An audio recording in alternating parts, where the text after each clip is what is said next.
Assalamualaikum warahmatullahi wabarakatuh. Berjumpa kembali di channel Lentera Edukasi.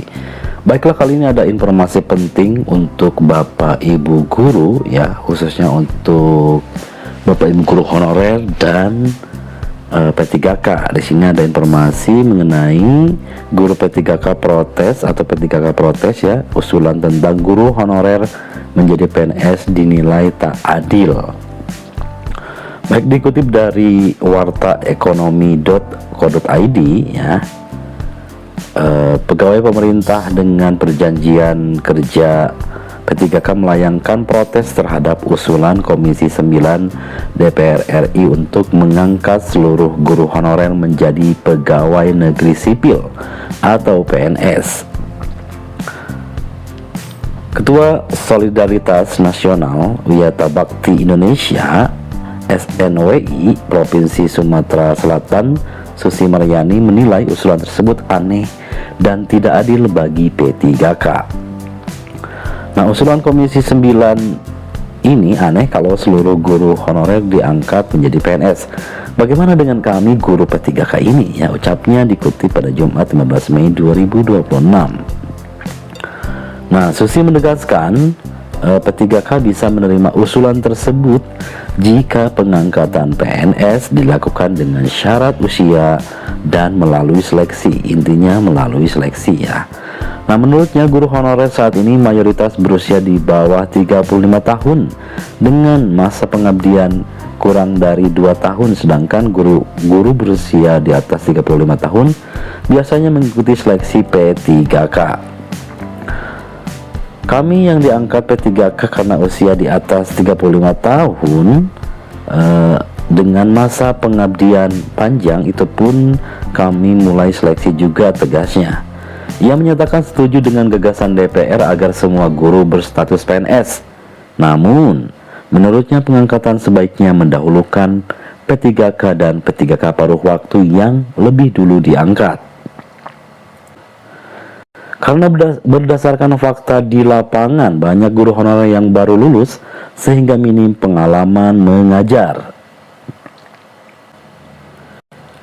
Sementara dikutip dari gpnn.com, P3K dan P3K paruh waktu dahulu yang diangkat PNS, bukan guru honorer.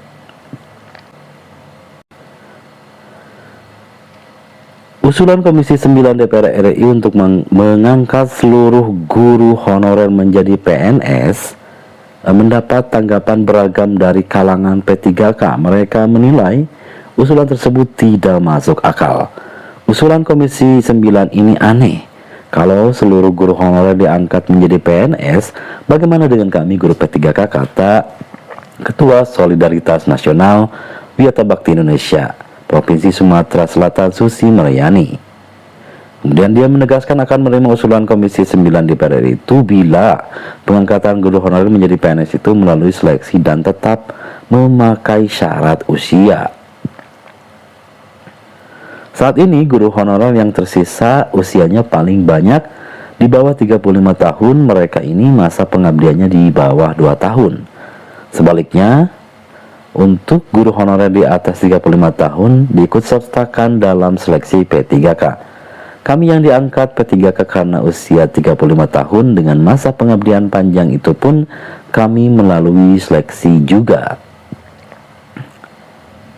Nah, Susi mengaku sepakat dengan Komisi 9 DPR RI yang ingin guru itu statusnya PNS, namun bukan berarti yang honorer langsung di PNS kan. Kalau DPR RI mau seluruh guru jadi PNS, maka P3K dan paruh waktu yang lebih dahulu diangkat. Sementara dikutip dari kompas.com, cacat logika wacana alih status P3K ke PNS. Nah, peralihan status pegawai pemerintah dengan perjanjian kerja atau P3K menjadi PNS kembali menguat ya. Sejumlah anggota DPR mendorong revisi Undang-Undang Aparatur Sipil Negara agar P3K dapat diangkat menjadi PNS. Salah satu dalih yang disampaikan yakni untuk mengatasi problem pembatasan belanja pegawai daerah maksimal 30% dalam APBD bagaimana diatur dalam Undang-Undang Nomor 1 Tahun 2022 tentang hubungan keuangan antara pemerintah pusat dan daerah. Nah, sekilas usulan itu terdengar seperti solusi. Namun jika dicermati secara logis dan fiskal, argumentasi tersebut justru mengalami problematis.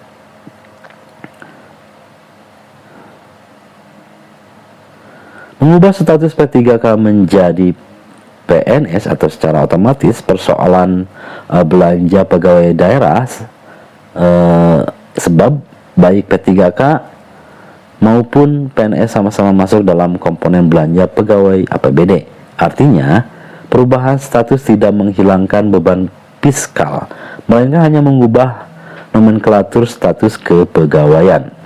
Karena itu, jika alasan peralihan P3K menjadi PNS adalah untuk mengurangi tekanan batas 30% belanja pegawai, maka dalil tersebut tidak memiliki dasar logika anggaran yang kuat.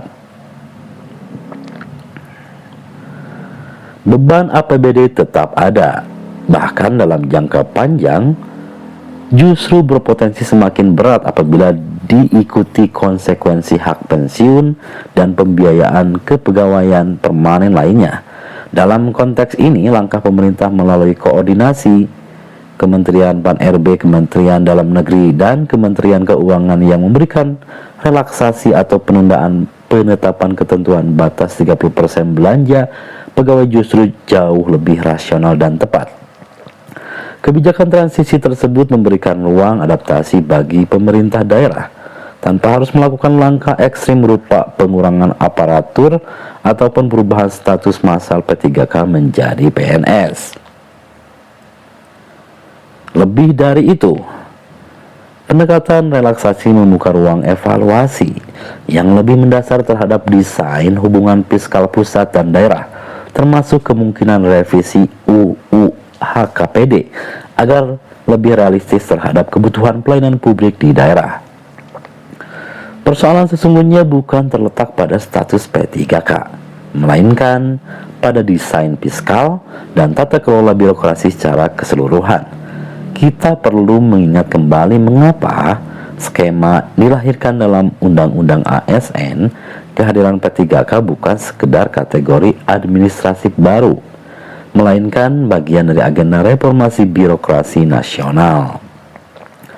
Nah, saat itu, salah satu problem besar birokrasi Indonesia adalah menurunnya motivasi dan produktivitas aparatur akibat zona nyaman birokrasi permanen. Nah, sistem kepegawaian terlalu rigid, sementara mekanisme evaluasi dan pemberhentian PNS sangat sulit dilakukan. P3K kemudian dirancang sebagai instrumen pembaruan kultur birokrasi berbeda dengan PNS. P3K tidak memiliki hak pensiun dan terikat kontrak kerja berbasis evaluasi kerja. Konsep ini sesungguhnya sejalan dengan pendekatan New Public, ya, manajemen teori yang berkembang di banyak negara sejak 1980-an. Nah, teori ini menekankan pentingnya birokrasi yang lebih adaptif, profesional, kompetitif, dan berbasis kinerja bukan senioritas, ya. Dalam perspektif teori tersebut, birokrasi modern harus bergerak seperti organisasi profesional yang mengedepankan output dan akuntabilitas. Aparatur negara perlu terus didorong meningkatkan kompetensi dan disiplin karena berkelanjutan karir mereka berkaitan langsung dengan kinerja. Karena itu, P3K sesungguhnya bukan ancaman bagi birokrasi, melainkan mood booster, ya, reformasi birokrasi itu sendiri. Saat pembahasan awal implementasi Undang-Undang ASN berlangsung pada periode 2014 sampai 2016, yang mana saat itu terlibat sebagai anggota tim ahli Menteri Pan-RB, di mana gagasan memperbesar proporsi P3K sebenarnya sudah muncul sebagai strategi jangka panjang penataan ASN. Saat itu jumlah PNS dinilai relatif cukup, bahkan sejumlah sektor telah terjadi kelebihan pegawai administratif, sehingga Saya mengusulkan kepada Menteri Pan-RB agar moratorium penerimaan PNS. Nah, selain itu, saya mengusulkan agar kebutuhan aparatur baru terutama di sektor pendidikan, kesehatan, dan tenaga profesional teknis lebih ideal diisi melalui mekanisme P3K yang lebih fleksibel dan berbasis kompetensi. Banyak negara maju yang telah lebih dahulu menerapkan model ASN kontraktual untuk sektor-sektor tertentu dan terbukti mampu meningkatkan produktivitas birokrasi. Sistem kerja berbasis kontrak menciptakan dorongan kompetitif yang sehat karena aparatur dituntut untuk mempertahankan kinerja dan kedisiplinannya secara konsisten. Indonesia justru membutuhkan semangat seperti ini di tengah tantangan birokrasi yang masih menghadapi persoalan klasik kedisiplinan dan lemahnya budaya kinerja. Kasus ribuan ASN di Kabupaten Brebes yang diduga melakukan manipulasi presensi melalui aplikasi palsu dalam sistem presensi elektronik menjadi contoh bahwa problem disiplin birokrasi masih nyata.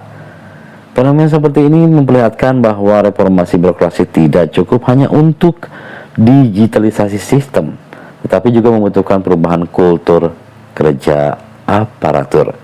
Baiklah, itulah informasi singkat yang perlu disampaikan terhadap Bapak Ibu. Mudah-mudahan kita bisa menjaga integritas sebagai ASN, baik P3K per waktu, dan PNS. Sekian, Assalamualaikum warahmatullahi wabarakatuh.